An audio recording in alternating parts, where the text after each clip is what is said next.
Непознати сторители извршиле тешка кражба во манастирот Свети Јован Крстител во местноста Петочко Водиче во Тетовското село Беловиште. Од натрешноста на манастирот одзеле околу 3000 денари во разни поени. Минатата недела исто така непознати сторители извршиле тешка кражба и во црквата во гостиварското село Горна Ѓоновица, при што беа одземени околу 1000 денари и 2 позлатени лажичиња.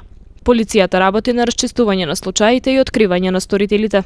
Извршена била кражба и во фабрика во гостиварското село Равен. Одземени се 2 алуминиумски калапи за производство на пластични цевки и 2 дигитални ваги. Вкупната вредност на одземеното се проценува на близу 300.000 денари. Полицијата работи на откривање на сторителите.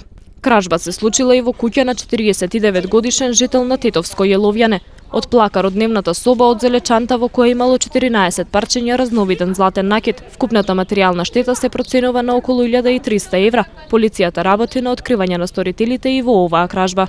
Сообраќајна несреќа се случила на локалниот пат од село Камењане кон Клучката. 26 годишен тетовец изгубил контрола врз своето возило Голф 3 и излетал од патот.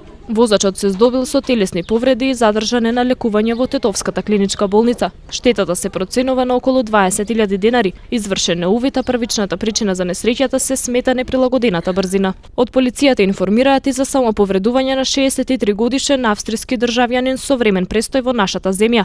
Тој бил ангажиран за монтажа на генератор во хидроцентралата во Вруток. Се здобил со расекотина при удар во сандаче. Се расветлуваат причините за несреќата.